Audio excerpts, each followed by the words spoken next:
안녕하세요. 얼마 전 남편과 헤어진 30대 여성입니다. 하늘도 무심하단 말을 제가 제 자신한테 써도 되는지 모르겠는데 정말 하늘이 원망스럽습니다. 저 정말이지 양심에 손을 얹고 하루하루 열심히 살았거든요.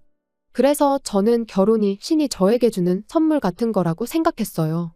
너 그동안 고생했다. 이제는 행복해져야지 하는 그런 선물이요. 하지만 선물은 무슨, 지금 제 모습을 보면 답답하고 한숨만 나올 뿐입니다. 제 이야기를 한번 들어보시고 혹시나 제가 너무 지나치다 망상이다 싶으시면 따끔하게 한마디 해주세요. 마지막으로 남편이 저더러 무슨 피해의식이라도 있냐고 해서 그게 큰 상처가 되었는데 제 3자가 보기에도 그렇다면 제 자신을 위해서라도 저도 병원을 가보던지 하려고요. 아무튼 일단 제 이야기를 시작해보겠습니다. 저보다 7살 많은 남편하고는 소개팅으로 만났어요. 저는 회사를 다니는 평범한 직장인이었고 남편은 주점을 운영하고 있었죠. 그리고 이건 좀 쑥스러운 이야기지만 남편과 한 소개팅이 제 인생 첫 소개팅이었어요. 그도 그럴 것이 저희 친정이 형편이 넉넉치 않다 보니 전 고등학교를 졸업하자마자 직장 생활을 시작했거든요. 그리고 중간중간 저한테 호감을 보이던 사람도 몇 명 있었습니다만 그런데 신경 쓸 겨를이 별로 없었네요. 집에 당장 편찮으신 아버지가 계시고 그 아버지를 간호하는 어머니가 계신데 제가 어디다 한눈을 팔 수가 있었겠어요. 그리고 한편으론 자격지심이었는지도 모르겠습니다만 제 상황이 좋지 않다는 걸 남들이 알게 하고 싶지도 않았고요. 아무튼 그러다 결국 아버지께서 제 나이 26살 때 돌아가셨습니다. 그리고 아버지께서 돌아가시면서 보험금이 좀 나왔는데 그걸로 뭐 여기저기 빌렸던 빚들 청산하고 나니까 남는 것도 없대요. 하지만 그래도 솔직히 이후로 한숨 돌리게 되었습니다. 그동안엔 여기저기 밀린 이자 내기에 급급했는데 드디어 조금씩 저축도 할 수 있게 되었으니까요. 그리고 이후로 세월이 흘러 어느덧 제 생활도 안정을 찾아갈 때쯤 그렇게 남편을 소개받은 거예요. 처음 남편을 보고 느꼈던 점을 얘기해보자면 뭐 괜찮아 보였어요. 크게 까다롭게 구는 거 없고 자기 일 열심히 하는. 하지만 무엇보다도 제 마음에 들었던 건 남편이 건강하단 사실이었습니다.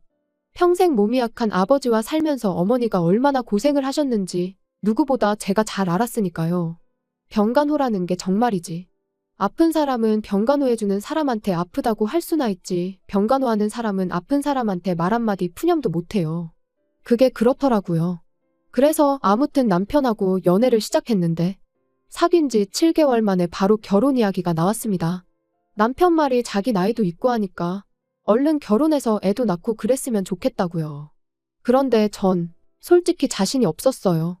일단 모아둔 돈도 많지 않았고 연애도 처음인 마당에 결혼에 대해선 아예 생각을 해본 적이 없었죠. 하지만 남편은 계속해서 금전적인 부분은 걱정하지 말라며 저는 그냥 몸만 오면 된답니다. 집은 자기 부모님이 해주실 거고 혼수는 자기가 할 거니까 저는 그저 자기 옆에만 있어주면 된다고요. 그렇지만 다들 아시다시피 세상에 공짜가 어딨나요. 그래서 아니라고 그렇게는 못한다고 했어요. 그렇게는 절대 못한다고요. 그리고 나중엔 아예 이별을 각오하고 남편에게 아주 허심탄회하게 제 상황을 털어놓기도 했습니다. 모아놓은 돈도 많이 없고 앞으로도 계속 친정어머니 생활을 도와드려야 한다. 그런데 남편은 계속해서 괜찮다는 소리만 하대요. 자기는 제 월급을 터치할 생각도 없고 아무튼 아무것도 저한테 바라는 게 없다면서요. 그리고 뭐 그저 옆에만 있어달라며 어찌나 애걸복걸 매달리던지. 그리고 저는 지금 생각하면 바보가 따로 없지만 그땐 정말 내가 저렇게 좋을까 싶으면서도 솔직히 제가 그동안 고생을 많이 하고 살아서 신이 이런 남자를 만나게 도와준 건가 하는 생각도 들더라고요. 그래서 결국 그럼 한번 믿고 가보자는 생각으로 알겠다고 했고요. 그런데 막상 결혼을 하고 나니까 남편도 결혼 생활도 제 예상과는 많이 달랐습니다. 결혼하고 한 2달 차 되던 때부터였을 거예요. 걸핏하면 남편이 저더러 회사는 관두고 자기한테 더 집중을 해달라 뭐 그런 소리를 하더라고요. 제가 자기 출근할 때 배웅을 해주면 좋겠다. 자기가 퇴근하고 오면 야식 같은 것 좀 챙겨주면 좋겠다. 황당했죠. 그게 불가능하단 건 누구보다도 남편이 잘 알고 있었거든요. 앞서 말씀드린 대로 저는 직장인이고 남편은 주점을 하는 자영업자예요. 그러니 당연히 출퇴근 시간이 달라요. 게다가 남편은 제 회사는 출장과 야근이 원래 많다는 걸 연애 때부터 잘 알고 있었거든요. 그런데 갑자기 생뚱맞게 자기를 배웅해달라, 야식을 해달라 해대니 어찌나 답답하던지. 그리고 그날도 새벽 2시가 다 돼서야 집에 온 남편은 자는 저를 흔들어 깨우더니 저한테 쫄면을 해달라고 하는 겁니다. 그래서 자다 말고 일어나서 면을 삶고 있는데 순간 저도 너무 서럽고 짜증이 나는 거예요.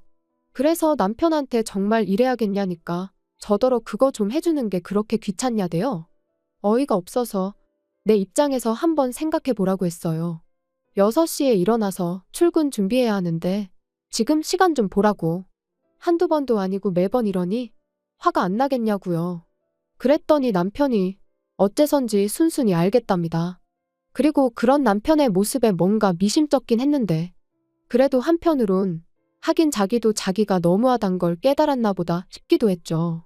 그래서 그날 저녁 새벽에 짜증낸 게 저도 마음에 걸려서 좋아하는 닭볶음탕이라도 해주려고 장을 봐서 집에 갔는데 어째선지 집도 치워져 있고 아침에 몇 개 나온 설거지거리도 싹 정리가 되어 있는 거예요. 그래서 저는 당연히 남편이 한 줄 알고 전화를 걸었어요. 남편도 새벽에 저를 깨운 게 미안해서 저 집에 오면 좀 쉬라고 치워놓고 나갔구나 싶어서 고맙다고 말하려고요. 그런데 이게 웬걸요. 남편이 하는 말이 어머님이 다녀가셨을 거랍니다. 자기가 제 이야기를 듣고 곰곰이 생각을 해봤더니 제가 참 힘들었을 것 같았대요. 그래서 어머님한테 앞으로 틈틈이 살림 좀 도와달라고 부탁을 드렸다나요. 솔직히 좀 황당했어요. 남편 말만 들으면 저를 위해 그런 것 같지만 그래도 그렇지 아무도 없는 집에 어머님이 오셨다 가셨다는 게. 그리고 그때는 솔직히 뭐라고 말을 해야 하나 싶어서 이러지도 저러지도 못하다가 어영부영 넘어가게 됐네요. 그런데 지금 생각해보면 그때 딱 잘라서 제 의견을 말했어야 했습니다. 이후로 점점 어머님이 오시는 횟수가 늘어났으니까요. 게다가 거기서 끝이 아니라 언젠가부터 어머님이 저를 기다리고 계실 때도 있었죠. 잔소리를 하시려고요. 바깥일도 좋지만 결혼을 했으면 뭐가 우선순위인 줄 알아야 한다던가, 왜 냉장고에 있는 반찬이 며칠째 똑같냐던가, 그리고 그럴 때마다 변명 아닌 변명을 해야 하는 게 한마디로 죽을 맛이대요. 그래서 결국 3달 만에 남편에게 아무래도 이건 아닌 것 같다 했습니다. 어머님이 좋은 뜻으로 오시는 건 알겠지만 솔직히 부담스럽다. 그러니 어머님께 당신이 잘 말씀드려서 앞으로는 날짜와 시간을 정하고 오시게 해달라. 그랬더니 남편은 못마땅한 기색을 내비치긴 했지만 결국 알겠다고 했습니다. 그런데 결론부터 이야기하자면 그 약속은 지켜지지 못했네요. 남편이 분명 어머님께 말씀을 드렸다고 했고, 그래서 저는 남편에게 이참에 현관 비밀번호도 바꾸자고 했어요. 그랬더니 남편은 꼭 그렇게까지 해야겠냐면서 한숨을 푹푹 내쉬더라고요. 그런데 저는 그런 남편의 반응이 납득이 되질 않았죠. 어차피 이제 어머님도 아버님도 약속 없이 오지 않으실 텐데 그러면 현관 비밀번호가 바뀐들 그분들한테는 아무 상관이 없는 일이잖아요.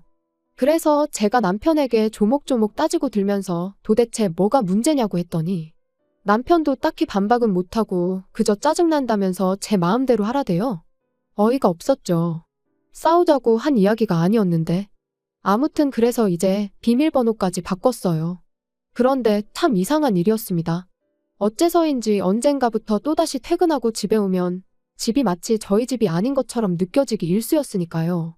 가령 그릇들이 평소에 제가 놓는 대로 놓여있지 않는다던가, 버린 기억이 없는데 반찬이 버려져 있다던가, 그리고 솔직히 귀신이고 우렁각시고 다녀갔을 리는 없었으니 어머님이 왔다 가셨다는 걸 확신할 수밖에 없었죠. 하지만 막말로 증거도 없고 그렇다고 어머님이 예전처럼 저를 기다리고 계시다가 저한테 싫은 소리를 하시는 것도 아니었잖아요. 그러니까 이번엔 저도 그냥 알고도 모른 척 아무 말도 안 했어요. 남편한테 티를 내지도 않았고요. 어머님이 최소한 제 사적인 부분, 가령 안방이라던가 아무튼 직접적으로 저를 힘들게 하시는 게 아닌 이상 계속해서 모른 척할 생각이었지요. 그런데 결국 저는 가만히 있을 수가 없게 됐어요. 그날은 모처럼 신우까지 해서 온 가족이 모인 날이었습니다. 그런데 신우가 하고 온 귀걸이가 어째선지 무척이나 낯이 익더라고요. 제가 신혼여행지에서 샀던 귀걸이랑 똑같은 디자인이었으니까요. 그래서 남편한테 귓속말로 아가씨 하고 있는 귀걸이 좀 보라고 내 거랑 똑같아 보인다고 물었습니다. 그랬더니 남편도 맞다며 신기하다면서 분명히 살 때 하나밖에 없는 디자인이라고 해서 샀던 건데 어떻게 쟤도 하고 있냐대요. 그래서 제가 그때만 해도 정말 별뜻 없이 신우더러 그 귀걸이를 어디서 샀냐고 물었습니다. 그랬더니 어머님이 주셨다나요? 그리고 그때 안방에서 어머님이 나오시길래 어머님은 저 귀걸이를 어디서 사셨냐고 물었더니 어머님이 순간 깜짝 놀라시면서 신우더러 너는 그걸 왜 하고 왔냐고 짜증을 내시는 거예요. 그러니까 신우는 영문을 모르겠다는 듯 황당해했지요. 그리고 저는 그런 두 사람의 반응에 어째서인지 쎄한 기분이 들어 집에 돌아오자마자 제 귀걸이가 잘 있는지부터 확인을 했는데 어이없게도 상자가 텅 비어 있었어요. 그리고 그제서야 이것저것 눈에 들어오는 게 가을에 하려던 스카프도 안 보이고 뜯지도 않았던 향수도 안 보이고 큼직한 가방 같은 거 말고 작은 소품이나 화장품들이 몇 개 없어졌다는 걸 알게 된 거죠. 하지만 딱히 증거는 또 없어서 다른 건 말 안 하고 남편한테 귀걸이 얘기만 했어요. 내 귀걸이가 없어졌다고요? 그랬더니 남편이 그게 무슨 소리냐더니 이내 저더러 지금 혹시 무슨 생각을 하는 거냐고 우리 엄마가 가져가기라도 했다는 거냐고 그러는 거예요. 그래서 솔직히 요즘 어머님이 계속 나 몰래 집에 오셨던 거 안다고 했습니다. 그리고 남편더러 혹시 당신도 알고 있었냐 물었죠. 그랬더니 남편이 그게 무슨 소리냐면서 더 크게 목소리를 높였는데 저희 남편이 원래 당황할수록 목소리가 커지거든요.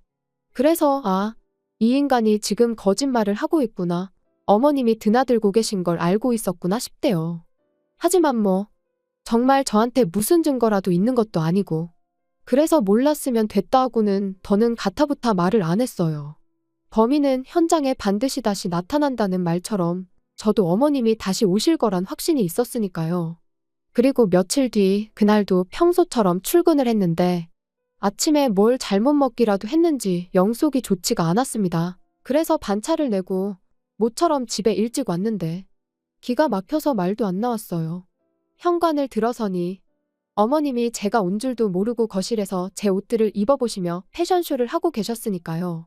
어찌나 당신 모습에 심취해 계시던지 제가 일부러 기척을 내도 모르셨지요.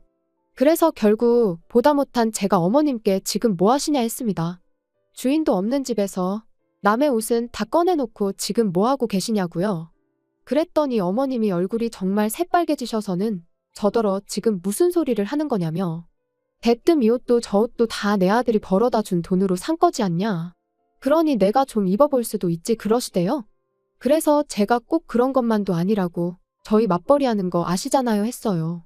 그랬더니 그거 돈 몇 푼 번다고 유세냐면서 그럼 이 집은 누구 집이냐고 소리를 지르시더니 당신하고 아버님이 죽어라 벌어서 산 집인데 네가 뭔데 와라 마라 하냐. 그리고 니네 싸가지가 있네 없네 고마운 줄을 모르네. 말 그대로 막말을 퍼붓기 시작하시대요. 할 말이 없었습니다. 어머님 말씀대로 두 분 돈으로 산 집이 맞으니 제가 따로 할 말이 없었고 그렇지만 그렇다고 하더라도 어머님의 말씀은 너무 지나치셨기에 말을 하고 싶지가 않았달까요. 그런데 어머님은 제가 말이 없으니 더 약이 오르셨는지 더 큰 목소리로 소리를 지르기 시작하셨습니다. 너는 해온 건 없으면서 가진 건 많기도 하더라. 맨몸 뚱아리로 시집와서 조신하게 지 남편 뒷바라지나 하지. 이런 식으로 돈을 빼돌린다 어쩐다. 솔직히 듣는 내내 어이가 없는 건 물론이고 모욕스럽기까지 하대요. 이렇게 무시당할까봐 안 한다고 한 결혼이었는데 자기가 다 책임진다더니 지키지도 못할 약속을 내뱉은 남편이 원망스럽기도 했고요. 그리고 그때 어째서인지 남편이 집에 왔습니다. 그런데 남편도 비어있어야 할 집에 저는 물론이고 어머님까지 계시니 당황한 눈치더라고요. 게다가 거실 바닥은 온통 제 옷들로 난장판이었으니 이게 다 무슨 일이냐고 묻대요. 그래서 제가 남편더러 궁금하면 어머님한테 한번 물어보라 했습니다. 그리고는 왜 지키지도 못할 약속을 해서는 사람을 이렇게 비참하게 만드냐고 한마디 하곤 헤어지자고 했네요. 어머님이 나한테 사과를 하실 분도 아니고 설령 사과를 하신다고 해도 오늘 같은 일이 또 없으리란 보장도 없지 않냐면서요. 그랬더니 어머님은 더더욱 목소리를 높이시며 네가 뭔데 헤어지고 말고를 정하냐며 그런 건 어머님 아들이 정할 일이랍니다. 가진 거라곤 쥐뿔도 없으면서 네가 뭐라고 결정을 하느냐고요. 그리고 그때는 남편도 어머님한테 말씀 좀 가려하시라고 한마디 하긴 하더니 기껏 덧붙이는 말이 이런 일로 이혼은 너무한다면서 자기가 정말 책임지고 두 번 다시 이런 일은 없게 하겠다고 이번만 그냥 넘어가 달라는데 솔직히 더는 믿고 싶지도 않았고 송충이는 솔잎을 먹어야 한다는 말처럼 제가 너무 분수에 맞지 않은 욕심을 냈나 하는 생각만 들 뿐이었습니다. 그래서 남편더러 그럴 거 없다 내 마음은 정해졌다 했어요. 그랬더니 남편이 저더러 어머님이 홧김에 한마디 하신 걸로 너무 오버하지 말라면서 그거 자격지심이고 피해의식이야 그러는데 나오던 눈물도 쏙 들어갈 만큼 황당하고 기가 막혔죠. 그래서 마음대로 생각하라 하곤 제 집만 챙겨 나왔습니다. 그리고 뭐 다행이라고 해야 할지 어머님이 혼인신고는 세금 문제도 있고 하니 좀 천천히 하라셔서 미루고 있었는데 어쩌면 어머님은 처음부터 저희가 이렇게 될 줄 알고 계셨던 걸까요? 아니면 이렇게 만들 생각이셨던 건지. 아무튼 잘 됐죠 뭐. 머리 아프게 따지고 그럴 필요도 없었으니까요. 하지만 남편은 무슨 미련이라도 남았는지 지금도 계속 연락이 옵니다. 어머님도 반성 많이 하고 계신다면서 저만 돌아오면 된다면서요. 하지만 제가 한 번 속지 두 번 속을 순 없죠. 그리고 정말이지 세상에 공짜는 없다는 걸 몸소 배웠는걸요. 좁은 방 한 칸에서 친정어머니와 부대끼며 살더라도 제 능력껏 사는 지금이 좋습니다. 후회 안 해요.